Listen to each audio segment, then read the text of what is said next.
ഈശോ മിശിഹായ്ക്ക് സ്തുതിയായിരിക്കട്ടെ. ഞാൻ brother Shaiju Adappally, Ernakulam Saint Mary's prayer മിനിസ്ട്രിയിൽ നിന്ന്. മരണത്തെക്കുറിച്ച് നമുക്കുള്ള അറിവുകളും പഠനങ്ങളും നമ്മുടെ കാഴ്ചപ്പാടുകളും എല്ലാം വളരെ വ്യത്യസ്തമാണ്. ഈ അടുത്ത ദിവസങ്ങളിൽ ഒരാൾ എന്നോട് ചോദിച്ചു, അപകടത്തിൽ മരിച്ചുപോയ അയാളുടെ ഒരു പരിചയത്തിലുള്ള ആളുടെ കാര്യം പറഞ്ഞു അയാൾ തീർച്ചയായിട്ടും നരകത്തിലോട്ടായിരിക്കും പോയിരിക്കുന്നത്, അല്ലെങ്കിൽ പിന്നെ ദൈവം അയാൾ ഉപേക്ഷിച്ചത് കൊണ്ടല്ലേ ഇയാൾ അപകടത്തിൽ മരിച്ചത് എന്ന്. വേറൊരു കാര്യവും കൂടി ചൂണ്ടിക്കാണിച്ചു. ഇന്ന സ്ഥലത്ത് അപകടമുണ്ടാകുന്നു, അതേ സ്ഥലത്ത് പിന്നെയും അപകടങ്ങൾ ഒത്തിരി ഉണ്ടായിക്കൊണ്ട് ഇരിക്കുന്നു എന്ന്. അപ്പോൾ അതുമായിട്ട് ബന്ധപ്പെട്ടും എനിക്കറിയാവുന്ന ചില കാര്യങ്ങളുണ്ടായിരുന്നു. കുറേ നാളുകളായിട്ട് അവിടെ അപകടങ്ങളൊന്നും ഉണ്ടായിട്ടില്ല. മുൻകാലത്ത് തുടർച്ചയായിട്ട് അപകടങ്ങൾ ഉണ്ടായിരുന്നു. കാരണം ഈ അപകടത്തിൻ്റെ കാര്യത്തിൽ നിന്ന് തന്നെ തുടങ്ങാം. അപകട മരണം ദുർമരണമാണോ? ഞാൻ ഓർക്കുകയാണ്, എൻ്റെ അപ്പൻ ജോയി ബ്രദർ എന്ന് അറിയപ്പെട്ടിരുന്ന വ്യക്തിയാണ്. വളരെ പാപത്തിലും ദുഃഖത്തിലും തകർച്ചകളിലും നിരാശകളിലും എല്ലാം കടന്നുപോയ നാളുകളുണ്ടായിരുന്നു. എന്നാൽ നവീകരണ ധ്യാനത്തിലൂടെ ദൈവത്തെ അറിഞ്ഞ നിമിഷം മുതൽ 15 വർഷക്കാലം മുഴുവൻ സമയ പ്രേക്ഷിതനായിട്ട് കുടുംബസമേതം ശുശ്രൂഷ ചെയ്തു കൊള്ളാമെന്ന് പ്രാർത്ഥിക്കുകയും അപ്രകാരം മുഴുവൻ സമയ ശുശ്രൂഷകനായി ദൈവം തനിക്ക് തിരിച്ചു തന്ന ആ ജീവിതം വിനിയോഗിക്കുകയും ചെയ്ത എൻ്റെ അപ്പച്ചൻ, ജോയി ബ്രദർ എന്ന് വിളിക്കപ്പെടുന്ന എൻ്റെ അപ്പച്ചൻ മരിക്കുന്നതിൻ്റെ തലേ ദിവസം ഒരു പ്രസംഗം ശുശ്രൂഷയിൽ നടത്തി. അന്ന് തൻ്റെ മുമ്പിൽ വചനം കേൾക്കാനായിട്ട് ഒരുമിച്ച് കൂടിയ 100 കണക്കിന് ആളുകളുടെ മുമ്പിൽ അദ്ദേഹം പ്രസംഗിച്ചത് മരണത്തെക്കുറിച്ചാണ്. എന്നു മാത്രമല്ല, ആ ദിവസം ബഹുമാനപ്പെട്ട കുഞ്ഞുമോൻ പുന്നപ്ര ബ്രദർ കൂടെ ആ ശുശ്രൂഷയിലുണ്ടായിരുന്നു. അപ്പോൾ ബ്രദർ അന്ന് ബ്രദർ പാടാനായിട്ട് മൈക്ക് കൊടുത്തു. അപ്പോൾ ബ്രദർ പാടിയ പാട്ട് രാജാധിരാജൻ മഹിമയോടെ വാനമേഘത്തിൽ എഴുന്നള്ളാറായി. അപ്പോൾ ആ പാട്ട് പാടിക്കഴിഞ്ഞ് നിർത്തിയപ്പോൾ അപ്പച്ചൻ പറഞ്ഞു, ഇതിങ്ങനെ പാടിയാൽ പോരാ, ഒന്നും കൂടെ മൈക്ക് തിരിച്ചു കൊടുത്തിട്ട് പറഞ്ഞു, ഇത് നല്ല റിതമൊക്കെ ഇട്ട് നമുക്ക് എല്ലാവർക്കും കൂടെ അടിച്ച് പൊളിച്ച് പാടേണ്ട പാട്ടാണെന്ന് പറഞ്ഞു. നല്ല തുള്ളിച്ചാടി എല്ലാവരും കൂടണമെന്ന് പറഞ്ഞ് കസേരയൊക്കെ എടുത്ത് മാറ്റി സന്തോഷത്തോടെ ഒരു കരിസ്മാറ്റിക് സ്റ്റൈലിൽ തന്നെ ശരിക്ക് അടിച്ച് പൊളിച്ച് ആഘോഷിച്ച് പാടി. അപ്പോൾ അന്ന് മരണത്തെക്കുറിച്ച് പങ്കുവച്ചപ്പോൾ അദ്ദേഹത്തിൻ്റെ പ്രസംഗത്തിൽ പറഞ്ഞൊരു കാര്യം ഇതാണ്: അപകടം പറ്റി മരിച്ചാൽ അത് ദുർമരണമാണോ? രോഗം വന്ന് കിടക്കയിൽ കിടന്ന് നാളുകളോളം കിടന്ന് അവശതയായിട്ട് മരിച്ചാൽ അത് ദുർമരണമാണോ? ആരെങ്കിലും തല്ലിക്കൊന്ന് വെള്ളത്തിലിട്ടാലോ തല്ലിക്കൊന്ന് കെട്ടിത്തൂക്കി കൊന്നാലോ അത് ദുർമരണമാണോ? റോഡ് അപകടത്തിൽ ഒരാൾ മരിച്ചാൽ അത് ദുർമരണമാണോ? ഇങ്ങനെ പല ചോദ്യങ്ങളും ചോദിച്ച് ആളുകളിൽ നിന്ന് മറുപടിയും കൂടെ പ്രതീക്ഷിച്ചുകൊണ്ട് അപ്പച്ചൻ പൂർത്തിയാക്കിയത് ഇപ്രകാരമാണ്: ആരെങ്കിലും കടുകുമണിയോളം കടുകുമണിയോളം വിശ്വാസമുണ്ടെങ്കിൽ മലയോട് കടലിൽ ചെന്ന് വീഴാൻ പറഞ്ഞാൽ അതുപോലെ സംഭവിക്കുമെന്ന് യേശുനാഥൻ്റെ വാക്കുകളെ അന്വർത്ഥമാക്കിക്കൊണ്ട് പറഞ്ഞു. ആരെങ്കിലും കടുകുമണിയോളം വെറുപ്പ്, ആരോടെങ്കിലും വൈരാഗ്യത്തിൽ ഉള്ളിൽ വെച്ചുകൊണ്ട് അവർ മരണമടഞ്ഞാൽ അത് ദുർമരണമാണ്. വെള്ളത്തിൽ വീണ് മരിച്ചാൽ അത് ദുർമരണമല്ല. ആരെങ്കിലും തല്ലിക്കൊന്ന് കെട്ടിത്തൂക്കിയാൽ അത് ദുർമരണമല്ല. തീപ്പൊള്ളലേറ്റ് മരിച്ചാൽ അത് ദുർമരണമല്ല. വാഹനാപകടത്തിൽ മരിച്ചാൽ അത് ദുർമരണമല്ല. മനസാന്തരമില്ലാതെ, ഒരുക്കമില്ലാതെ മാരകപാപത്തിൽ ഒരാത്മാവ് മരിച്ചു പോയാൽ അതാണ് ദുർമരണം. അതിന് അപകടം പറ്റണമെന്നോ തീ പിടിക്കണമെന്നോ ആരെങ്കിലും തല്ലിക്കൊള്ളണമെന്നോ വെള്ളത്തിൽ വീണമെന്നോ ആത്മഹത്യ ചെയ്യണമെന്നോ ഒന്നും വേണ്ട. വെറുതെ വീട്ടിലിരിക്കുമ്പോൾ 2 എക്കിൾ വന്ന് മരിച്ചാൽ, അല്ലെങ്കിൽ വെറുതെ നടന്നു പോകുന്ന ആളൊന്ന് പെടഞ്ഞു വീണ് മരിച്ചാൽ അയാൾ കൊടിയ വെറുപ്പിലും വൈരാഗ്യത്തിലുമാണെങ്കിലും അയാൾ പ്രാർത്ഥിച്ചു കൊണ്ടിരിക്കുമ്പോൾ മരിച്ചു വീണാലും ആ ആത്മാവ് നാശത്തിൻ്റെ വഴിയിലാണ്. കാരണം വെറുപ്പ് സമം ഇതാ പൈശാചിക വീട് അല്ലെങ്കിൽ പൈശാചിക ശക്തികളുടെ പ്രവർത്തനങ്ങൾ ദൈവം സമം സ്നേഹം ആണെന്ന് വിശ്വഗ്രന്ഥം ദൈവം സ്നേഹമാവുന്നുവെന്ന് വിശ്വഗ്രന്ഥം ആവർത്തിച്ച് പഠിപ്പിക്കുന്നുണ്ട്. ഇതാ വാക്കു പിഴച്ചില്ല. പിറ്റേ ദിവസം അതേ സമയമായപ്പോൾ അപ്പച്ചൻ മരണമടയുകയും പിറ്റേ ദിവസം തന്നെ മരണമടയുകയും പക്ഷേ മരണത്തെക്കുറിച്ച് ആ നാളുകളിലുള്ള പ്രസംഗങ്ങളിലൊക്കെ പറയുമായിരുന്നു. അപ്പോൾ നിങ്ങൾ വിചാരിക്കും ആത്മഹത്യ ചെയ്തതാണോ? അല്ല, അതിൻ്റെ ആ ദിവസം ഒരു മകളുടെ വീട്ടിലേക്ക് ഒരു യാത്ര പോയി മടങ്ങി വരുന്ന വഴി, അതായത് എൻ്റെ പെങ്ങളുടെ വീട്ടിലേക്ക് ഒരു യാത്ര പോയി വരുന്നത് വഴിയാണ് അപ്പച്ചൻ മരിച്ചത്. അപ്പച്ചൻ മരിച്ച് ആ കൂട്ടത്തിൽ ചോരയിൽ കുളിച്ച് കിടന്ന അമ്മച്ചി അത്ഭുതകരമായിട്ട് ജീവിതത്തിലേക്ക് തിരിച്ചു വന്ന് വീണ്ടും കുറേ വർഷം കൂടി ജീവിച്ചിട്ടാണ് മരിച്ചത്.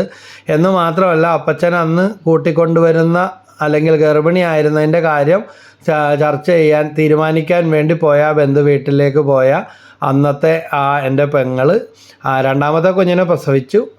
അപ്പച്ചൻ അന്ന് കൂട്ടിക്കൊണ്ടുവരാൻ പോയ അതിനുശേഷം അവൾക്ക് ക്യാൻസർ പിടിപെട്ട് വൈദ്യശാസ്ത്രം അസാധ്യമെന്ന് വിധി എഴുതി. തലയിലായിരുന്നു ക്യാൻസർ. പക്ഷേ മാരകമായ വൈദ്യശാസ്ത്രം കൈയൊഴിഞ്ഞ അവസ്ഥയിൽ നിന്ന് കേരളത്തിലെ ഇന്ത്യയിലെ തന്നെ ഏറ്റവും പ്രശസ്തനായ ഡോക്ടർ ചികിത്സിച്ചിരുന്ന അവസ്ഥ എല്ലാവരെയും അമ്പരപ്പിച്ചുകൊണ്ട് ജീവിതത്തിലേക്ക് തിരിച്ചു വന്നു. എന്നാൽ അത് കഴിഞ്ഞ് ജോലിക്കൊക്കെ പോയിക്കൊണ്ടിരിക്കുകയും പിന്നീട് ഗർഭിണിയായപ്പോൾ പിന്നീട് വീണ്ടും ഗർഭിണിയായി മൂന്നാമത്തെ കുഞ്ഞിനെ. ഒന്നുകിൽ അമ്മയെ കിട്ടും അല്ലെങ്കിൽ കുഞ്ഞിനെ കിട്ടും, അല്ലെങ്കിൽ രണ്ടും പോകും. വേണ്ട തീരുമാനം എടുക്കുക എന്ന് പറഞ്ഞ് കുഞ്ഞിനെ നശിപ്പിച്ച് കളഞ്ഞില്ല. ജീവൻ്റെ മേൽ അധികാരം ദൈവത്തിനാണ്. അപ്പോൾ പറഞ്ഞതുപോലെ തന്നെ ഡോക്ടർമാർ മുന്നറിയിപ്പ് കൊടുത്തിരുന്നത് പോലെ തന്നെ അവൾ അറിഞ്ഞുകൊണ്ട് മരണത്തെ ഏറ്റുവാങ്ങി. അത്ര പോലും കുഞ്ഞിനെ കൊന്നു കളയാനായിട്ട് അല്ലെങ്കിൽ അബോർഷൻ ചെയ്ത് കളയാൻ തയ്യാറായില്ല. കാരണം ദൈവവചനത്തിലൂടെയും തൻ്റെ ശുശ്രൂഷാ ജീവിതത്തിലും കുഞ്ഞുനാൾ മുതലേ ഒരു ജീവൻ്റെ വില എന്താണെന്ന് ആ മകൾ മനസ്സിലാക്കിയിരുന്നു.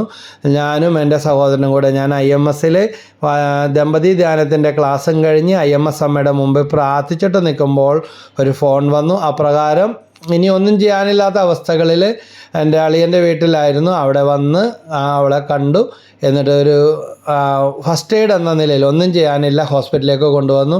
ഞാൻ നിർബന്ധം പിടിച്ച് അവൾക്ക് രോഗീ ലേപനം കൊടുക്കണമെന്ന്. അപ്പോൾ ഹോസ്പിറ്റലുകാർ പറഞ്ഞു ഹെൽത്തി ആണ്, ഇത് കുറേ നാൾ കിടക്കും, ചേട്ടൻ കിടന്ന് വാശി പിടിക്കരുത്. പക്ഷേ പെട്ടെന്ന് അവർ പറഞ്ഞു അച്ഛൻ വന്നിട്ടുണ്ട്, ഇതേ രോഗീ ലേപനം കൊടുക്കാമെന്ന് പിന്നീട് അറിയിച്ചു. ഞാനും എൻ്റെ അനിയനും കയറി രോഗീ ലേപനം കൊടുത്തുകൊണ്ട് ഞങ്ങൾ ആ സമയത്ത് അച്ഛൻ പറഞ്ഞു പ്രാർത്ഥിച്ചോളാൻ പറഞ്ഞു. ഈശോ മറിയാം ഔസേപ്പെ ഈ ആത്മാവിന് കൂട്ടായിരിക്കണമെന്ന് പ്രാർത്ഥിച്ചു. ആ മാടപ്രാവ് എൻ്റെ കുഞ്ഞു പെങ്ങൾ അന്ന് 38 വയസ്സുണ്ടായിരുന്നു. ഈശോയുടെ പക്കലേക്ക് പറന്നുയർന്നു. അങ്ങനെ ആ മരണം വളരെ സമീപസ്ഥമായ വളരെ ദൃശ്യമായ ഒരു അനുഭവ അവസ്ഥയുമായിരുന്നു. ഇനി നിങ്ങൾ എൻ്റെ ജീവിതത്തിൽ നിന്ന് പങ്കുവച്ച ഒരു അവസ്ഥയാണിത്. ഇനി നിങ്ങൾ പറയും അത് ദുർമരണമാണോ അതോ ശാപമാണോ അല്ലെങ്കിൽ അത് പിശാച് എടുത്തുകൊണ്ട് പോയതാണോ എന്ന്. ഇന്ന് പലരും വചനമൊക്കെ വളച്ചൊടിച്ച് അല്ലെങ്കിൽ അവർക്ക് പ്രിയപ്പെട്ടവരെ നഷ്ടപ്പെടുകയും ചെയ്തു. അതിനും പുറമെ കൂനുമേ കുരു എന്ന് പറഞ്ഞതുപോലെ ഇപ്രകാരം പ്രിയപ്പെട്ടവരുടെ വേർപാടിൽ ദുഃഖിക്കുന്നവരിൽ കൺഫ്യൂഷൻ ഉണ്ടാക്കുകയും തെറ്റിദ്ധാരണ പരത്തുകയും എല്ലാം ചെയ്യുന്നുണ്ട്. നമുക്ക് ഈശോയുടെ ശിഷ്യന്മാരുടെ ചരിത്രത്തിലേക്ക് കടന്നു വരാം. യൂദാസിനെതിരെ പകരം നറുക്ക് വീണ മത്തിയാസ് ഉൾപ്പെടെ ഈശോയുടെ അരുമ ശിഷ്യനായ യോഹന്നാൻ ഒഴികെ മറ്റെല്ലാ ശിഷ്യന്മാരും പലതരത്തിൽ പീഡിപ്പിക്കപ്പെട്ട് രക്തസാക്ഷികളായിട്ടാണ് മരിച്ചത്. ഇത് കേട്ടിട്ട് അത് ദുർമരണമാണോ അല്ലെങ്കിൽ വിശുദ്ധരുടെ മരണമാണോ എന്ന്. പത്രോസ് സഹനത്തെ തള്ളിപ്പറഞ്ഞ പത്രോസ് യേശുവിനെ പോലെ മരിക്കാൻ യോഗ്യതയില്ല എന്ന് പറഞ്ഞ് തലകീഴായിട്ട് കുരിശുമരണം ഏറ്റെടുത്തു. ചിലരെ തോലുരിഞ്ഞു കൊന്നു, ചിലരെ മുകളിൽ നിന്ന് തള്ളി താഴേക്കിട്ടിട്ട് അടിച്ചു കൊന്നു, ചിലരെ വെട്ടിക്കൊന്നു, ചിലരെ കുരിശിൽ തറച്ചു കൊന്നു, ചിലരെ തിളച്ച എണ്ണയിലിട്ടു. ഇങ്ങനെ പല വിധത്തിലെ പീഡകൾ സഹിച്ച് ഞെരുക്കിയാണ് അപ്പോസ്തലന്മാരെല്ലാം തന്നെ മരിച്ചത്. അങ്ങനെയെങ്കിൽ ഈ അപ്പോസ്തലന്മാർ നരകത്തിലേക്കാണോ പോയത്? ദൈവം അവരുടെ ആത്മാവിനെ നരകത്തിലേക്ക് വിട്ടുകൊടുത്തോ? സഹനം കൊണ്ടാണോ? മത്തായി 16:24 പറയുന്നുണ്ട്, ആരെങ്കിലും എന്നെ അനുഗമിക്കുവാൻ ആഗ്രഹിക്കുന്നെങ്കിൽ അവൻ തന്നെ പരിത്യജിച്ച് തൻ്റെ കുരിശും എടുത്തുകൊണ്ട് എന്നെ പിന്നാലെ വരട്ടെ എന്ന്. അതുകൊണ്ട് കുരിശ് വഹിക്കുന്നവരെ തള്ളിക്കളയുന്ന, സഹനത്തെ ശപിക്കുന്ന ദൈവമല്ല നമുക്കുള്ളത്. പത്രോസിന് ഇങ്ങനെ ഒരു തെറ്റായ ധാരണ ഉണ്ടായിരുന്നു. സാത്താൻ സഹനത്തെ ശാപമായിട്ട് കാണാൻ പ്രേരിപ്പിച്ചു. മത്തായി 16:23 യേശു പറയുന്നുണ്ട്, സഹനത്തെ തടസ്സം പറഞ്ഞ പത്രോസിനോട് യേശു പറയുന്നുണ്ട്, സാത്താനെ ദൂരെ പോവുക, നിന്റെ ചിന്ത ദൈവികമല്ല മാനുഷികമാണ് എന്ന്. അതുകൊണ്ട് കട്ടിലിൽ കിടന്ന് നീണ്ടു നിവർന്ന് സുഖമായിട്ട് ശ്വാസം വലിച്ച് മരിച്ചാലും, ഇതാ വർഷങ്ങളോളം കിടന്ന് മരിച്ചാലും, അപകടത്തിൽ മരിച്ചാലും വിധിയാളൻ ദൈവം മാത്രമാണ്. നമുക്കിതിൻ്റെ മേൽ യാതൊരു അധികാരവുമില്ല. ഉൽപ്പത്തി പുസ്തകത്തിൽ 37-ാം അധ്യായത്തിൽ 34-35 വാക്യങ്ങളിൽ യാക്കോബ് തൻ്റെ വസ്ത്രം വലിച്ചു കീറി ചാക്കൊടുത്ത് വളരെ നാൾ തൻ്റെ മകനെക്കുറിച്ച് വിലപിച്ചു. അവൻ്റെ പുത്രന്മാരും പുത്രിമാരും അവനെ ആശ്വസിപ്പിക്കാൻ ശ്രമിച്ചു, എന്നാൽ അവർക്ക് കഴിഞ്ഞില്ല. കരഞ്ഞുകൊണ്ട് തന്നെ, പാതാളത്തിൽ എൻ്റെ മകൻ്റെ അടുത്തേക്ക് ഞാൻ പോകും എന്ന് പറഞ്ഞ് അവൻ തൻ്റെ മകനെയോർത്ത് വിലപിച്ചു എന്നാണ് വചനം പറയുന്നത്. ഇതാ മകനെ ഓർത്ത് വിലപിച്ച പിതാവിനെ ആണ് ഇവിടെ നമ്മൾ കാണുന്നത്. ഇതാ മരിച്ചെന്ന് പറഞ്ഞാലും മരിച്ചില്ലെന്ന് പറഞ്ഞാലും ഈ മകൻ നഷ്ടപ്പെട്ടെന്നോർത്ത് പൂർവ്വപിതാക്കന്മാർ കൈക്കൊണ്ട ആ ഒരു നയമാണ്, യാക്കോബ് കൈക്കൊണ്ട നയമാണ് ഇവിടെ കാണുന്നത്. ജോസഫ് മരിച്ചിട്ടുണ്ടാകും എന്ന് വിചാരിച്ച് പിതാവിനുണ്ടായ ആ മനോവേദനയാണ്. അവൻ്റെ പുത്രന്മാരും പുത്രിമാരും അവനെ ആശ്വസിപ്പിക്കാൻ ശ്രമിച്ചു, എന്നാൽ അവർക്ക് കഴിഞ്ഞില്ല. കരഞ്ഞുകൊണ്ട് തന്നെ, പാതാളത്തിൽ എൻ്റെ മകൻ്റെ അടുത്തേക്ക് ഞാൻ പോകും എന്ന് പറഞ്ഞ് അവൻ തൻ്റെ മകനെ ഓർത്ത് വിലപിച്ചു. വീണ്ടും തോബിത്തിൻ്റെ പുസ്തകം 3-ാം അധ്യായത്തിലെ 10-ാമത്തെ വാക്യം, ഇതെല്ലാം കേട്ടുണ്ടായ ദുഃഖത്തിൻ്റെ ആധിക്യത്താൽ തൂങ്ങി മരിച്ച് കളയാമെന്നു പോലും അവൾക്ക് തോന്നിപ്പോയി. ആരുടെ കാര്യമാണ്? സാറായുടെ കാര്യമാണ്. ഒരു തകർച്ചയിലൂടെ കടന്നു പോകുമ്പോൾ ഇതാ അവൾ എടുക്കുന്ന മറ്റുള്ളവരുടെ പരിഹാസവും നിന്നയും സഹിക്കാൻ പറ്റാതെ ഈ സാറ എടുക്കുന്ന തീരുമാനം ഇതാണ്, തൂങ്ങി മരിച്ച് കളയാമെന്ന് പോലും അവൾക്ക് തോന്നി. എങ്കിലും അവൾ പുനർവിചിന്തനം ചെയ്തു, ഞാൻ പിതാവിൻ്റെ ഏക മകളാണ്, ഞാൻ ഇങ്ങനെ ചെയ്താൽ അവനത് അപമാനകരമായിരിക്കാം. വൃദ്ധനായ എൻ്റെ പിതാവ് വേദന കൊണ്ട് മരിക്കും. എത്ര ന്യായമായ ഒരു ചിന്താഗതിയാണ്. അതുകൊണ്ട് ആത്മഹത്യ ചെയ്യുന്നവരാരും ഒരു പരിഹാരവും ഉണ്ടാക്കുന്നില്ല. കൂടുതൽ നാണക്കേടും വേദനയും പ്രശ്നവും ആ കുടുംബത്തിനും ഭാവി തലമുറകൾക്കും ഉണ്ടാക്കി വെക്കുകയാണ് ചെയ്യുന്നത്. അതുകൊണ്ട് അവൾ എന്ത് ചെയ്തു? തോബിത്ത് 3:11 അവൾ കിളിവാതിലിൻ്റെ അടുത്ത് നിന്ന് പ്രാർത്ഥിച്ചു, എൻ്റെ ദൈവമായ കർത്താവ് അങ്ങ് വാഴ്ത്തപ്പെടട്ടെ, പരിശുദ്ധവും സംപൂജ്യവുമായ അങ്ങയുടെ നാമം എന്നെന്നും സ്തുതിക്കപ്പെടട്ടെ എന്ന്. അപ്പോൾ ദൈവത്തോട് ഇവൾ പ്രാർത്ഥിക്കുമ്പോൾ ദൈവം അതിന് പ്രത്യുത്തരവും പരിഹാരവും കൊടുക്കുന്നതായിട്ട് നമ്മൾ കാണുന്നുണ്ട്. എന്തായിരുന്നു അവളുടെ പ്രശ്നം? അവളെ പരിചാരികമാർ അധിക്ഷേപിച്ചു കൊണ്ടിരുന്നു. 7 പ്രാവശ്യം ഉൽപ്പത്തി 3:7-8 വാക്യം 7 പ്രാവശ്യം വിവാഹം ചെയ്തവളാണവൾ.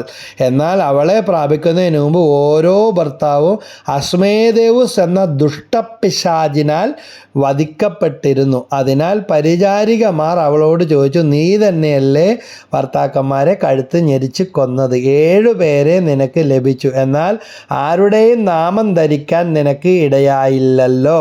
ഞങ്ങളെ തല്ലുന്നത് എന്തിനാണ്? തല്ലിക്കാണും, തല്ല് കിട്ടിയില്ലെങ്കിൽ കൊടുത്തു കാണും. അവർ മരിച്ചെങ്കിൽ നീയും അവരോടൊപ്പം പോവുക, നിന്റെ മകനെയോ മകളെയോ കാണാൻ ഞങ്ങൾക്ക് ഇടവരാതിരിക്കട്ടെ എന്ന് പറഞ്ഞ് പ്രിയപ്പെട്ടവർ നഷ്ടപ്പെട്ടതിൻ്റെ വേദന ഒരു വശത്ത്, എന്നാൽ മറുവശത്ത് ശവത്തിൽ കുത്തുന്നത് പോലെ അതിൻ്റെ കാരണക്കാരി അവളെ കുറ്റക്കാരിയാക്കി അധിക്ഷേപിക്കുന്ന അവസ്ഥ. ഇതാണ് മരിച്ചു കളയാൻ ആത്മഹത്യ ചെയ്യാമെന്നുള്ള ചിന്ത അവൾക്കുണ്ടായത്. ഇനി മറ്റൊരു കാര്യത്തിലേക്ക് കടന്നു വരട്ടെ. ഞാൻ ആലപ്പുഴ IMS ധ്യാന ധ്യാന കേന്ദ്രത്തിൽ കൗൺസിലിംഗ് കോഴ്സ് നടത്തിയിരുന്ന അതുലച്ഛൻ അച്ഛൻ ഈശോയുടെ അടുത്തേക്ക് പോയി. അച്ഛൻ മരണമടഞ്ഞപ്പോൾ കൗൺസിലേഴ്സിന് വേണ്ടി ആത്മഹത്യ എന്നുള്ള വിഷയത്തെക്കുറിച്ച് ക്ലാസ് എടുക്കുവാനായിട്ട് പെട്ടെന്ന് തന്നെ പ്രശാന്തച്ഛൻ വിളിച്ചതനുസരിച്ച് IMSൽ പോയെങ്കിലും ആത്മഹത്യയെക്കുറിച്ച് ബൈബിളിലുള്ള സങ്കീർത്തനം 143:3 അതുപോലെ ജോബ് ഇപ്പോൾ കേട്ട തോബിത്ത് 3:10 ഉൽപ്പത്തി പുസ്തകത്തിലെ ഇതുമായിട്ട് ബന്ധപ്പെടുന്ന ചില വചനങ്ങളൊക്കെ എനിക്ക് കിട്ടിയെങ്കിലും എന്ത് പറയണം, എങ്ങനെ പഠിപ്പിക്കണമെന്ന് അറിയില്ലായിരുന്നു. കാരണം അന്ന് വരെ ഇങ്ങനെ ഒരു വിഷയത്തെക്കുറിച്ച് ചിന്തിച്ചിട്ട് പോലുമില്ല. പണ്ടൊക്കെ പറയും തെമ്മാടിക്കുഴി, എല്ലാവരും കൂടെ എന്നെ അടിച്ചോടിച്ചാനെ തെമ്മാടിക്കുഴീനെ കുറിച്ച് പറയാനോ ക്ലാസ് എടുക്കാനോ പോയെങ്കിൽ. കാരണം ഇന്ന് തെമ്മാടിക്കുഴി എന്ന് പറഞ്ഞ പരിപാടിയില്ല. പണ്ട് പള്ളിയിൽ നിന്ന് അച്ഛൻ പോലും ആത്മഹത്യ ചെയ്തവരുടെ മൃതസംസ്കാര കർമ്മത്തിന് വരികയില്ലായിരുന്നു. ഇപ്പോൾ ആ ഗതികളൊക്കെ മാറി. എന്ന് പറഞ്ഞാൽ ആത്മഹത്യ ചെയ്യാൻ പ്രോത്സാഹിപ്പിക്കുന്നു എന്നല്ല, അവർക്ക് തെമ്മാടിക്കുടി എന്ന പരിപാടിയില്ല. കാരണം ഞാനിത് എന്ത് ചെയ്യും, എങ്ങനെ പറയുമെന്ന് ഇരുന്നപ്പോൾ അന്ന് രാത്രി ബഹുമാനപ്പെട്ട അതുലച്ഛൻ്റെ നോട്ട്സ് എനിക്ക് റെഫർ ചെയ്യാനായിട്ട് തന്നു. വളരെ വിസ്താരമായിട്ട് ഇതിനെക്കുറിച്ച് അച്ഛൻ പഠിക്കുകയും അച്ഛൻ എഴുതിയിരിക്കുന്ന കാര്യങ്ങളും വായിക്കുവാനിടയായി. പിറ്റേന്ന് ക്ലാസ് ദൈവകൃപയാൽ വളരെ നന്നായിട്ടും അച്ഛൻ്റെ ഒരു ആത്മീയ എഴുത്തും അച്ഛൻ്റെ ഒരു പ്രാർത്ഥനാരൂപിയുടെ സാന്നിധ്യവും അതിലെനിക്ക് അനുഭവപ്പെടുകയുണ്ടായി. അപ്പോൾ ക്ലാസ് കഴിഞ്ഞപ്പോൾ പലരും എന്നോട് പറഞ്ഞു, ഇത്രയും കാര്യങ്ങൾ ഇതിനെക്കുറിച്ച് എങ്ങനെ പറയുവാനായിട്ട് അല്ലെങ്കിൽ എങ്ങനെ മനസ്സിലാക്കാൻ സാധിച്ചു, ക്ലാസ് ഞങ്ങൾക്ക് പ്രയോജനപ്പെടുകയുണ്ടായി എന്ന്. അതായത് സെറോട്ടോണിൻ, ഡോപ്പമിൻ എന്നീ ഹോർമോണുകളൊക്കെ നമ്മുടെ ഈ മാനസിക സന്തോഷവുമായിട്ട് ബന്ധപ്പെട്ട, അതായത് സെറോട്ടോണിൻ എന്ന് പറഞ്ഞ ഹോർമോണിൻ്റെ അഭാവം ആത്മഹത്യക്ക് കാരണമാകുമെങ്കിൽ ഒരാൾ രോഗിയായി തീർന്നതിൻ്റെ കാരണം കൊണ്ട് സ്വർഗം അയാൾ ഉപേക്ഷിച്ച് കളയുമോ? ഞാൻ പച്ച മലയാളത്തിൽ ചോദിക്കുകയാണ്. ക്യാൻസർ വന്നതുകൊണ്ട് ആരെങ്കിലും നരകത്തിൽ പോകുമോ? അല്ലെങ്കിൽ സ്ട്രോക്ക് വന്ന് തളർന്നു പോയതുകൊണ്ട് ഒരാളെ ദൈവം നരകത്തിലേക്ക് തള്ളിവിട്ടു എന്ന് പറയാനായിട്ട് സാധിക്കുമോ? അങ്ങനെയെങ്കിൽ അതുപോലെ തന്നെയാണ് ഡിപ്രഷൻ, ബൈപ്പോളാർ ഡിപ്രഷൻ. ഇത് ആത്മഹത്യ ചെയ്യാൻ പ്രോത്സാഹനം നൽകുന്നതിന് വേണ്ടി എടുക്കുന്ന ഒരു ക്ലാസ് അല്ല. ആത്മാവ് ഒരിക്കലും നശിക്കുന്നില്ല, ശരീരം ആണ് കൊല്ലപ്പെടുന്നത്. അഗാധമായി മനസ്സിനുണ്ടാകുന്ന വിഷാദവും ദുഃഖവുമാണ് ഇങ്ങനെയുള്ള അവസ്ഥകളിലേക്ക്. അപ്പോൾ നമ്മുടെ തലച്ചോറിലെ ഏതാനും ഹോർമോൺസ് ആയ ഡോപ്പമിൻ, സെറോട്ടോണിൻ ഇവയുടെയൊക്കെ പ്രവർത്തനങ്ങളിൽ ഉണ്ടാകുന്ന അഭാവങ്ങളും വൈകല്യങ്ങളുമാണ് ആത്മഹത്യാ ചിന്തകളിലേക്ക് തള്ളിയിടുന്നെങ്കിൽ സ്വർഗത്തിലെ ദൈവം അനീതിയായിട്ട് ആരെങ്കിലോടും പെരുമാറുമോ? ആത്മഹത്യ ചെയ്തുകൊണ്ട് ഒരാളെ നരകത്തിലേക്ക് പോയെന്ന് വിധി എഴുതുകയോ തള്ളിക്കളയോ ചെയ്യാനോ തിരുസഭയ്ക്ക് സാധ്യമല്ല എന്ന് അച്ഛൻ്റെ പഠനങ്ങളിൽ വിശേഷിപ്പിക്കുന്നു. എന്ന് പറഞ്ഞ് അങ്ങനെ ഒരു കാര്യത്തിന് ഒരിക്കലും തിരുസഭ പ്രോത്സാഹനം നൽകുകയോ കൂട്ടു നിൽക്കുകയോ ചെയ്യുന്നില്ല. ആത്മഹത്യ തന്നെയാണ്. ആത്മാവിനെ നശിപ്പിക്കാൻ നമുക്ക് ആർക്കും അധികാരമില്ല. ഇപ്രകാരം തന്നെയാണ് ഈ രോഗാവസ്ഥ മൂലം ആണ് ഈ ഡിപ്രഷൻ എന്ന് പറയുന്നത്, അല്ലെങ്കിൽ ഈ ബൈപ്പോളാർ ഡിസോർഡർ എന്ന് പറയും, അല്ലെങ്കിൽ സ്കീസോഫ്രീനിയ എന്ന് പറയും, മാനസിക രോഗം. എനിക്കറിയാം, ഞങ്ങളുടെ ബന്ധത്തിൽപ്പെട്ട ഒരാൾ ഒരു വീട്ടിൽ വിവാഹം വിളിച്ചിട്ട് വന്ന് കുറച്ച് കഴിഞ്ഞപ്പോഴാണ് അറിയുന്നത് ആ വീട്ടിലെ മാനസിക രോഗിയായ വ്യക്തി തൂങ്ങി മരിച്ചു കിടക്കുന്നു. ഈ ആൾക്ക് കുറേ ദിവസത്തേക്ക് കൈയും കാലും പറയലും ടെൻഷനും ആയിപ്പോയി. കാരണം ആ വീട്ടിൽ കല്യാണം വിളിക്കാനായിട്ട് ആ വ്യക്തി പോയപ്പോൾ ആരെയും കാണാത്തത് കൊണ്ട് ഇയാളോടാണ് കല്യാണം വിളിച്ചിട്ട് പോകുന്നത്. പിന്നീട് പോസ്റ്റ്മോർട്ടം റിപ്പോർട്ടൊക്കെ വന്നു കഴിഞ്ഞപ്പോൾ അത് ഈ കല്യാണം വിളിക്കാൻ പോയ വ്യക്തിക്ക് ഒത്തിരി ആശ്വാസമായി. പക്ഷേ എന്നാലും ഭയം തന്നെയാണല്ലോ. കാരണം ആ വീട്ടിലേക്ക് ആ ചേട്ടൻ പോകുന്നത് കണ്ട് എന്ന്, അല്ലെങ്കിൽ കല്യാണം വിളിക്കാൻ വന്നിട്ടുണ്ടായി എന്നുള്ള കുറിയൊക്കെ കൊടുത്തിട്ട് വന്നു എന്തെങ്കിലും ഉണ്ടായിരുന്നെങ്കിൽ അത് ഓർത്ത് സങ്കല്പിച്ച് ഈ മനുഷ്യൻ വളരെ വിഷമത്തിലായി. അപ്പോൾ ഏതോ ഒരു പീക്ക് പോയിന്റിൽ ഒരു നിമിഷം ആത്മഹത്യയിലേക്ക്, കഠിനമായ ഇരുട്ടിലേക്ക്, അഗാധമായ ദുഃഖത്തിലേക്കോ തള്ളി വീഴപ്പെടുന്ന അവസ്ഥകളാണ്. ചിലരുടെയൊക്കെ മരണം അറിഞ്ഞ് മറ്റു ചിലരൊക്കെ പറയാറുണ്ട് സ്വപ്നത്തിൽ പോലും വിശ്വസിക്കാനായിട്ട് പറ്റുന്നില്ല. ഞാൻ വർഷങ്ങൾക്ക് മുമ്പ് ഒരു സ്ഥാപനത്തിൽ, ഒരു അർദ്ധ സർക്കാർ സ്ഥാപനവുമായിട്ട് ബന്ധപ്പെട്ടുള്ള ഫീൽഡ് എക്സിക്യൂട്ടീവായിട്ട് വർക്ക് ചെയ്തിട്ടുണ്ട്.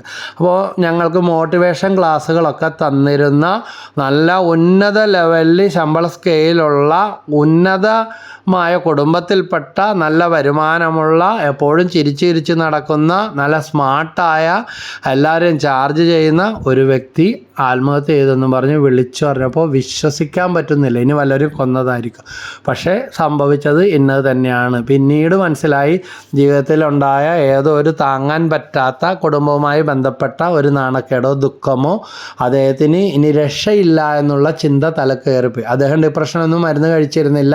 അദ്ദേഹത്തിൻ്റെ കുടുംബത്തിൽ ആരും മാനസിക രോഗിയായിരുന്നില്ല. പക്ഷേ വളരെ അഭിമാനിയായ നെഞ്ചുവിരിച്ച് നടന്നിരുന്ന ആ വ്യക്തിക്ക് ഇത്രയും പോകുന്ന ഒരു കാര്യം താങ്ങാവുന്നതിലപ്പുറമായി കാണും. കാരണം ആരോ ഇതിനെക്കുറിച്ച് പറയുന്നത് കേട്ടു. കാരണം ഇതിനെക്കുറിച്ചൊന്ന് പഠിക്കണം, അറിയണം എന്ന് എനിക്കൊരാഗ്രഹം ഉണ്ടായിരുന്നു. അപ്പോൾ വർഷങ്ങൾ കഴിഞ്ഞപ്പോൾ എന്നോട് ഒരു വ്യക്തി പറഞ്ഞു, അതിലും ഭേദം മരിക്കുന്നതാണ് എന്ന്. കുടുംബത്തിന് ദുരഭിമാനപരമായ ഒരു കാര്യത്തെക്കുറിച്ച് കേട്ടപ്പോൾ ആ വ്യക്തി ഒരിക്കൽ മറ്റൊരാളോട് മറുപടി പറഞ്ഞ കാര്യം കൂട്ടുകാരി, അതിലും ഭേദം തീർന്നേക്കുക, മരിക്കുക എന്ന ഒരു വ്യാജമായ അല്ലെങ്കിൽ തെറ്റായ ഒരു ഉപദേശം പറഞ്ഞത്.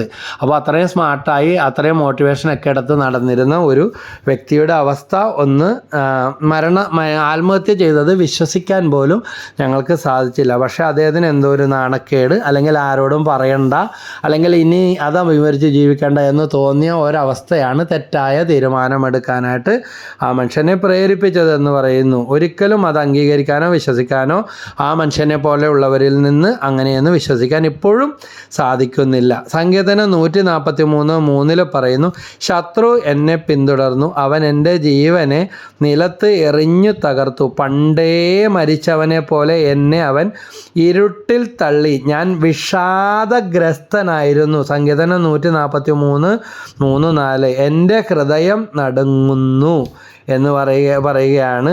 അപ്പോൾ ഹൃദയം നടുങ്ങുന്ന അല്ലെങ്കിൽ വിഷാദത്തിൽ മുങ്ങിയ, ഡിപ്രഷനിൽ മുങ്ങിയ അവസ്ഥകളാണ്. അതൊരു രോഗാവസ്ഥയാണ്.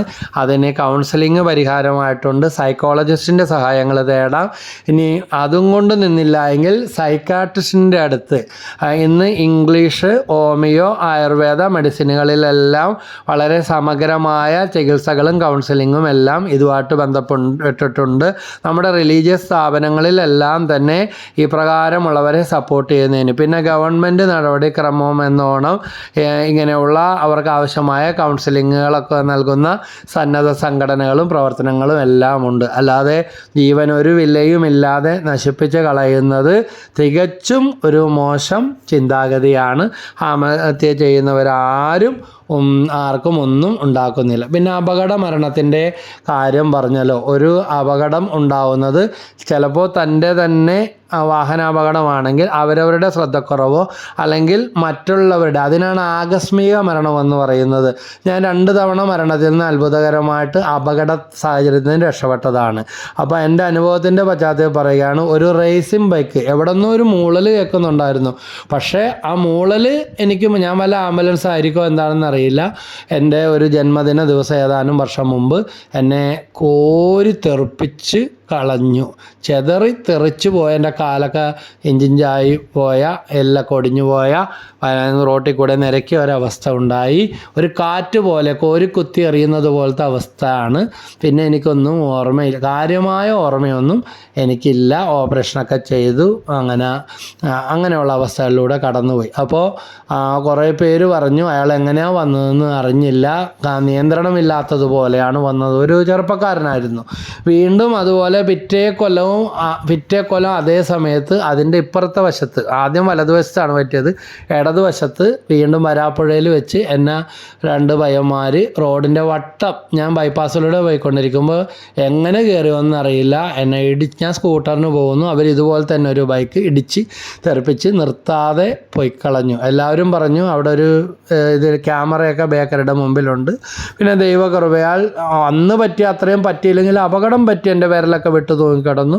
ഞാൻ കേസിനും മറ്റു കാര്യങ്ങൾക്കൊന്നും അതിൻ്റെ പിന്നാലെ ഒന്നും പോയില്ല. അതവിടെ കൊണ്ട് തീർന്നു. അപ്പോൾ അവർ പറഞ്ഞു അവിടെ ക്യാമറയിൽ കിട്ടിയിട്ടുണ്ട്, പോലീസിൽ അറിയിച്ച് വേണ്ട നടപടികൾ ചെയ്യാമെന്ന് പോലീസുകാരുൾപ്പെടെ പറഞ്ഞെങ്കിലും അതിൻ്റെ പുറകെ ഒരു കംപ്ലൈൻറ്റുമായിട്ട് ഞാൻ പോയില്ല. ഇത് തന്നെ പണിയുള്ളെന്ന് പറയും. അപ്പോൾ നമ്മുടേതായ കുറ്റം കൊണ്ടോ മറ്റുള്ളവരുടേതായ കുറ്റം കൊണ്ടോ ഒരു അപകടമുണ്ടായി എന്നുള്ള കാരണം കൊണ്ട് ആത്മാവ് നരകത്തിലോട്ട് പോയെന്ന് നിങ്ങളോട് ആരാ പറഞ്ഞു തന്നത്? ബൈബിളിൽ എവിടെയാണ് പറഞ്ഞു തരും? ഇങ്ങനെയുള്ള തെറ്റായ പ്രബോധനങ്ങൾ വിശ്വസിക്കുന്നവരും കുറ്റബോധത്തിൽ നടക്കുന്നവരും ഇങ്ങനെയുള്ള തെറ്റായ കാര്യങ്ങൾ മനസ്സിലാക്കാതെ സ്വന്തം നിലയിൽ പഠിപ്പിക്കുന്നവരെയും കണ്ടിട്ടുണ്ട്. ഒന്നുകിൽ അവരുടെ ലക്ഷ്യം നിങ്ങളെ സാമ്പത്തികമായ ചൂഷണം, കൊള്ളയടി, അല്ലെങ്കിൽ തെറ്റായ പ്രബോധനം വഴി വ്യത്യസ്തമായ ആകർഷണമായ കാര്യങ്ങൾ ആളുകളിൽ ഉണ്ടാക്കി ഉതപ്പുണ്ടാക്കുന്ന ഒരു സമ്പ്രദായം. അതുകൊണ്ട് ഇതെല്ലാം തിരിച്ചറിയുക.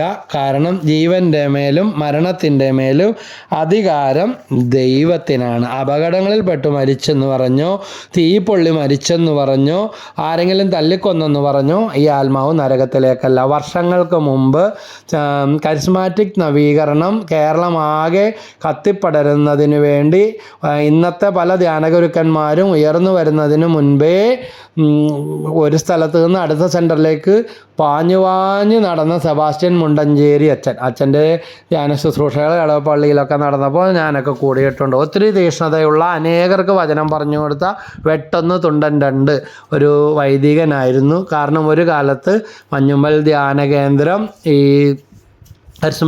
ഈ നവീകരണ ശുശ്രൂഷയുടെ തറവാടെന്ന് വേണം പറയാൻ.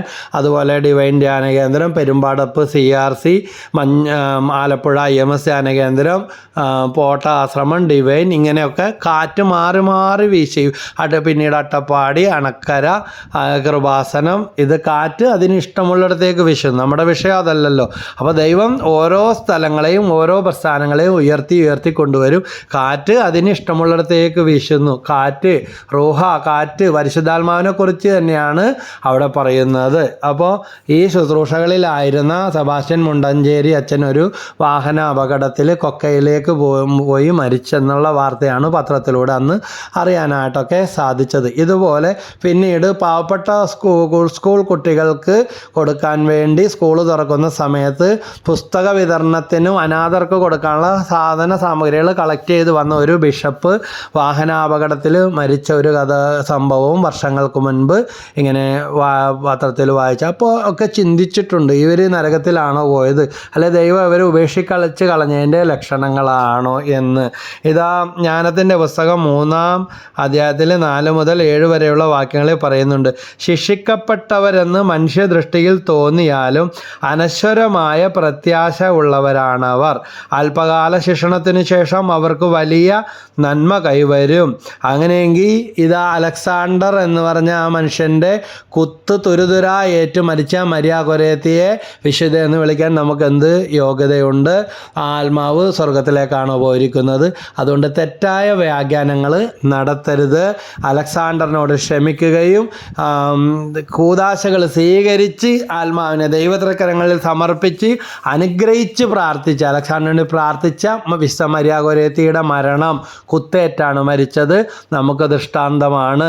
ഭാരതത്തിൻ്റെ അപ്പോസ്തലനായ തോമാസ് ലീഹായുടെ മരണം വലിച്ചിഴച്ചു കൊണ്ടുപോയി അദ്ദേഹത്തെ കുത്തിക്കൊന്നപ്പോഴും, എന്നാൽ ഇതാ ഇന്ന് മലയാറ്റൂർ മല കയറാൻ അന്നും ഇന്നും വിശ്വാസികളുടെ പ്രയാണമാണ്. ഇതാ അങ്ങനെയെങ്കിൽ തോമാസ് ലീഹായുടെ മരണം ദുർമരണമാണോ? അതുപോലെ തന്നെ സിസ്റ്റർ റാണി മരിയ, പെരുമ്പാവൂർ പുല്ലുവഴിക്കാരി റാണി മരിയ മധ്യപ്രദേശ് ഇൻഡോറിൽ വെച്ച് സമന്തർ സിംഗ് എന്ന കൊലപാതകയുടെ കരങ്ങൾ കൊണ്ട് കൊല്ലപ്പെട്ടപ്പോൾ ആ കുടുംബം ആ മകളെ വിശുദ്ധ പദവിയിലേക്ക് ഉയർത്താൻ തക്കവണ്ണം ദൈവത്തിൻ്റെ ആത്മാവ് പ്രവർത്തിക്കുകയും കൊലപാതകയോട് ആ കുടുംബം തിരുസഭ മുഴുവൻ ക്ഷമിക്കുകയും സഹിക്കുകയും മാപ്പ് കൊടുക്കുകയും ചെയ്തതിൻ്റെ ദൃഷ്ടാന്തങ്ങളും പത്രത്തിലൂടെയും മാധ്യമങ്ങളിലൂടെ എല്ലാം നമ്മൾ വായിച്ചറിഞ്ഞതാണ്.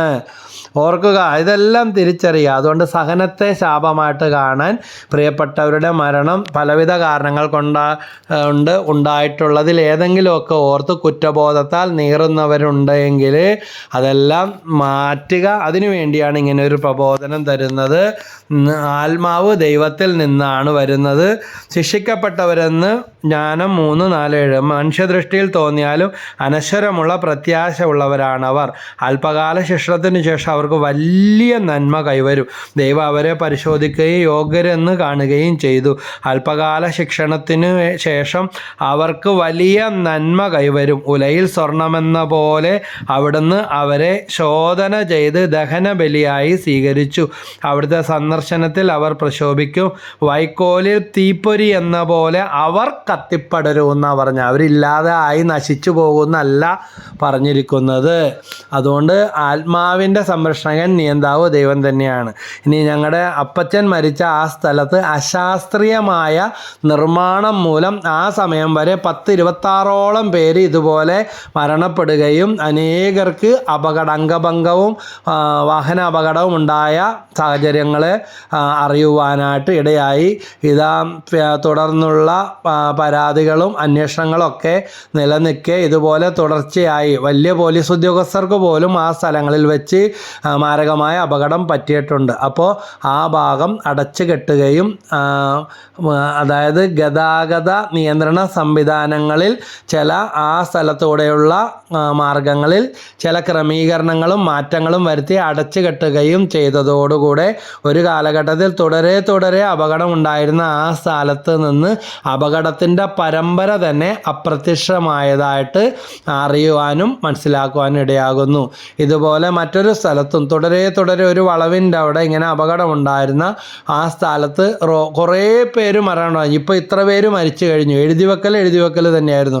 പക്ഷേ അശാസ്ത്രീയമായ റോഡ് നിർമ്മാണത്തിലെ ചില പോരായ്മകൾ പിന്നീട് JCB ഒക്കെ കൊണ്ടുവന്ന് ആ റോഡിൻ്റെ മിനുങ്ങിക്കിടന്ന അവസ്ഥകൾ കുത്തിയിളക്കി അത് ലെവലൊക്കെ ആക്കി ഒരു പരുവരിക്കൻ രീതിയിലൊക്കെ അവിടെ ചില ഡിസൈനുകളൊക്കെ വരുത്തി കഴിഞ്ഞപ്പോൾ തുടരെ ഉണ്ടാവുന്ന അപകടങ്ങൾ അവസാനിക്കുകയും ചെയ്തു. അല്ലാതെ കാണുന്നത് മുഴുവൻ ചെകുത്താനും പിശാചും എന്ന് പറഞ്ഞ് പ്രൊജക്റ്റ് ചെയ്ത് ചെകുത്താൻ ആത്മാവിനെയും കൊണ്ടുപോയി എന്ന് മനുഷ്യരെ ഭയപ്പെടുത്തുന്ന അല്ലെങ്കിൽ തെറ്റായ പ്രബോധനങ്ങളെ സൂക്ഷിക്കുകയും അകറ്റി നിർത്തുകയും ചെയ്യണമെന്ന് കൂടെ ഓർമ്മിപ്പിക്കുകയാണ്.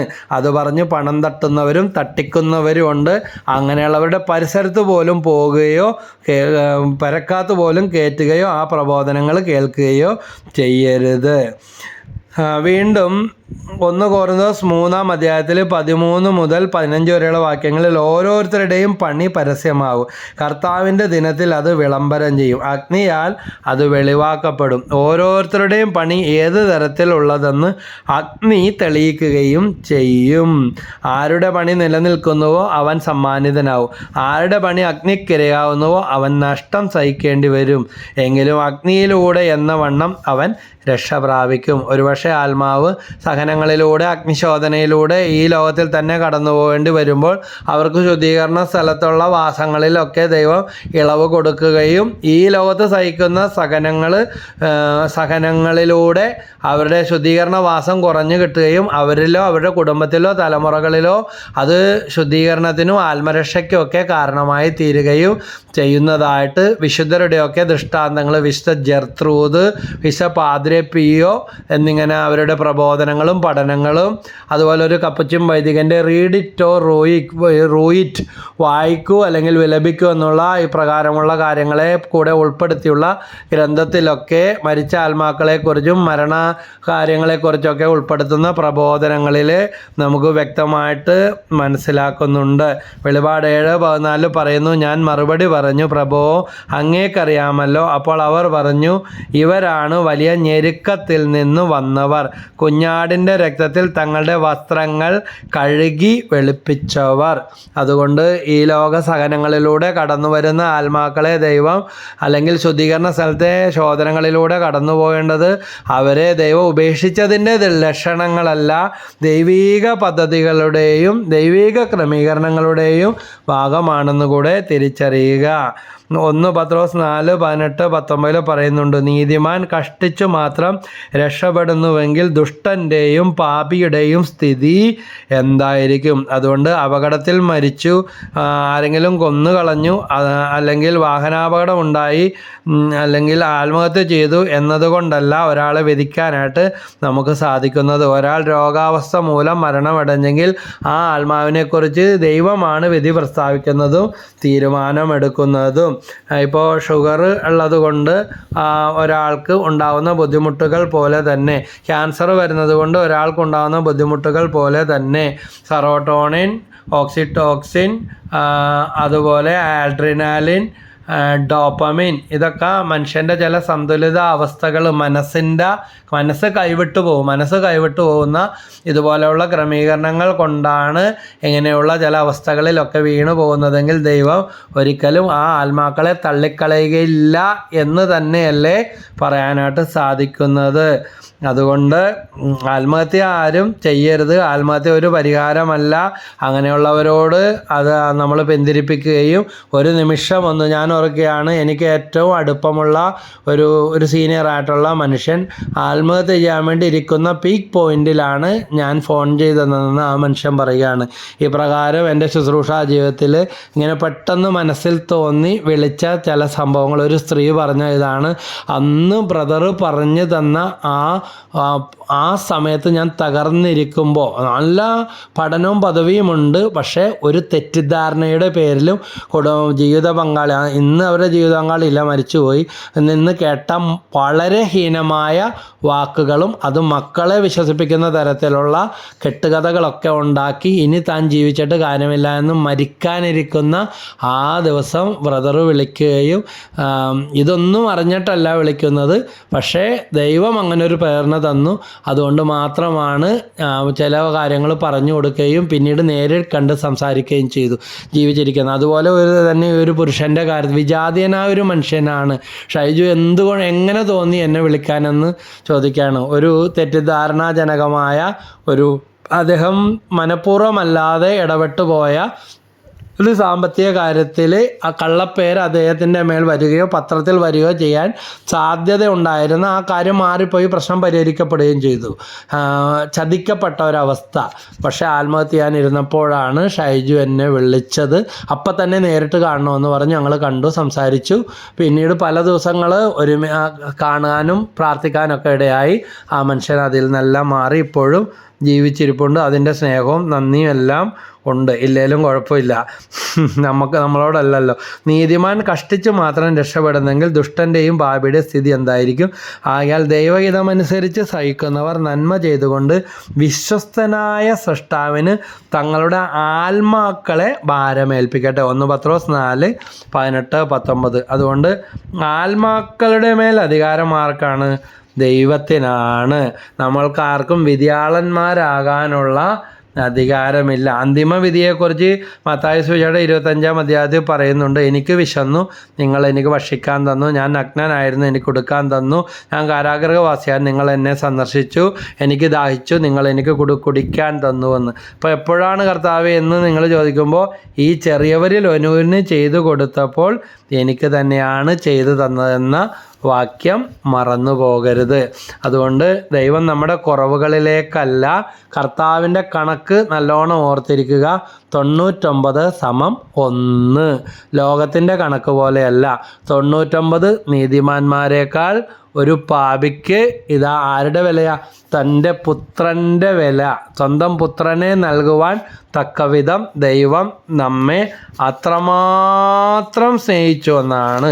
അതുകൊണ്ട് ഇങ്ങനെയുള്ള കാര്യങ്ങളിൽ കമൻറ്റ് പറയുന്നവരും അപഗ്രഥനം നടത്തുന്നവരും മനുഷ്യരെ തെറ്റായ പ്രബോധനങ്ങളിലേക്ക് തള്ളി വീഴ്ത്തുന്നവരും ക്രിസ്തീയ വിശ്വാസവും പാരമ്പര്യവും പ്രബോധനവും അനുസരിച്ച് മാത്രം ഇങ്ങനെയുള്ള കാര്യങ്ങൾ വിലയിരുത്തുക. ലോകത്തിൻ്റെ വികാര വിചാരങ്ങളും പ്രബോധനങ്ങളും ലൗകികമായ തെറ്റായ പ്രബോധനങ്ങളുമല്ല ഈ കാര്യത്തിൽ എടുക്കേണ്ടത്. റോമാലേഖനത്തിൽ 5-ാം അധ്യായത്തിൽ 6-ാമത്തെ വാക്യത്തിൽ പറയുന്നുണ്ട്, നാം ബലഹീനരായിക്ക് നിർണയിക്കപ്പെട്ട സമയത്ത് ക്രിസ്തു പാപികൾക്ക് വേണ്ടി മരിച്ചു. നീതിമാന് വേണ്ടി പോലും ആരെങ്കിലും മരിക്കുക പ്രയാസമാണ്.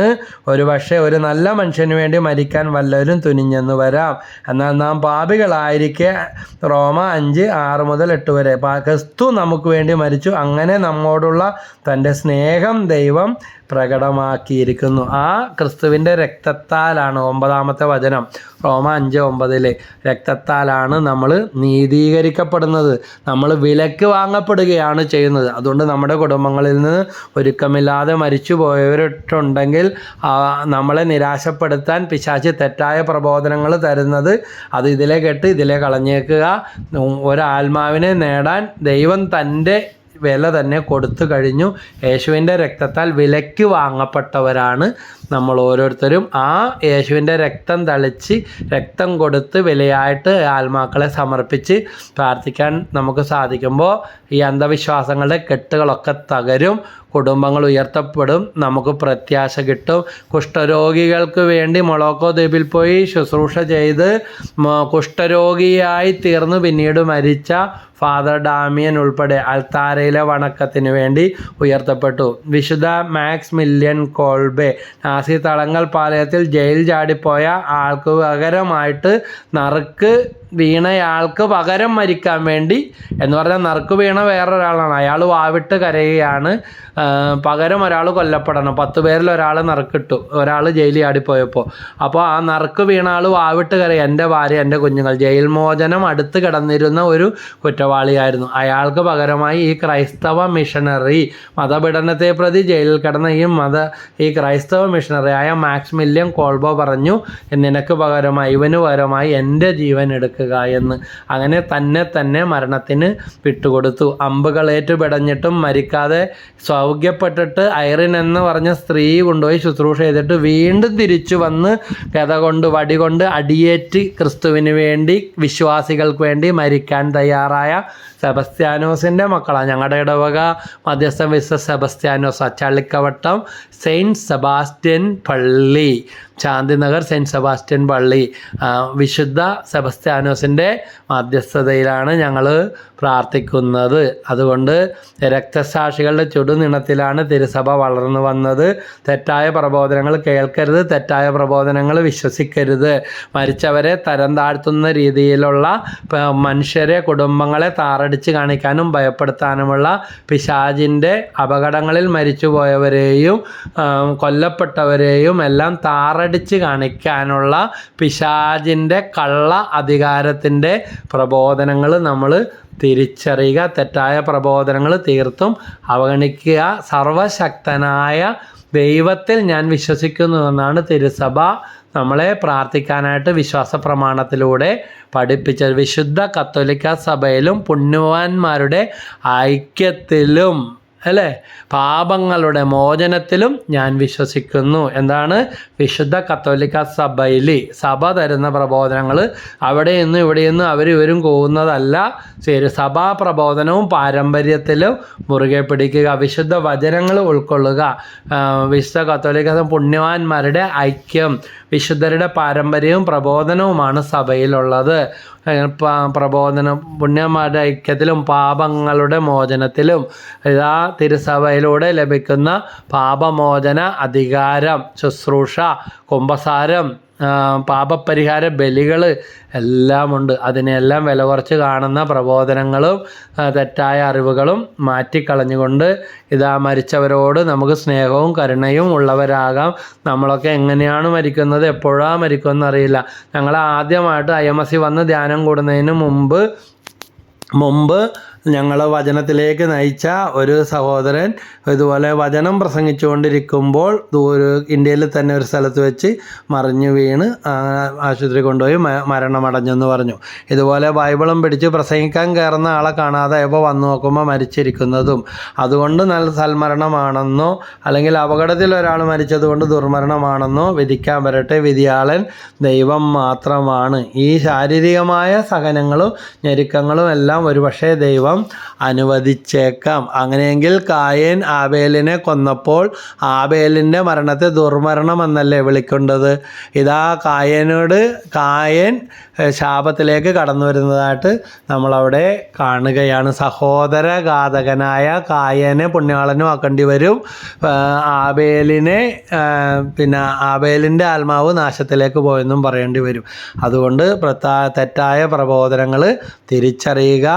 ആബേലിൻ്റെ രക്തത്തെക്കുറിച്ചാണ് വിശുദ്ധ ഗ്രന്ഥം പഠിപ്പിക്കുന്നത്. ആബേലിൻ്റെ രക്തം മുതൽ ആ പുണ്യാഹ രക്തം ഇതാ ദൈവത്തിനായ യേശുവിൻ്റെ രക്തത്തോട് ചേർന്ന് ഇന്നും നീതിക്ക് വേണ്ടി വിളിച്ചു കരയുന്നു. മരിച്ചവർക്ക് വേണ്ടി നമുക്ക് പ്രാർത്ഥിക്കാം, ബലിയർപ്പിക്കാം. നമുക്ക് സാധിക്കുന്ന നേർച്ചകളോ പുണ്യപ്രവൃത്തികളോ പരിഹാര കർമ്മങ്ങളോ ആത്മാക്കളുടെ മോചനത്തിന് വേണ്ടി അവരെങ്ങനെ മരിച്ചിട്ടുണ്ടെങ്കിലും അവർക്ക് വേണ്ടി കാഴ്ചവെച്ച് നമുക്ക് പ്രാർത്ഥിക്കാവുന്നതാണ്.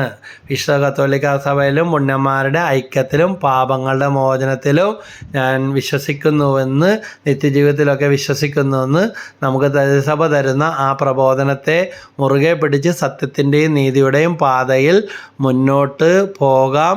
ജീവൻ ദൈവത്തിൻ്റേതാണ്. ജീവനെ തൊടാൻ നമുക്ക് ആർക്കും അധികാരമില്ല. ആത്മഹത്യ ചെയ്തതുകൊണ്ട് ആത്മാവിനെ നശിപ്പിക്കാൻ നമുക്ക് അധികാരവുമില്ലതാനും. ഇതാ ശരീരത്തെ ഏതെങ്കിലും തരത്തിൽ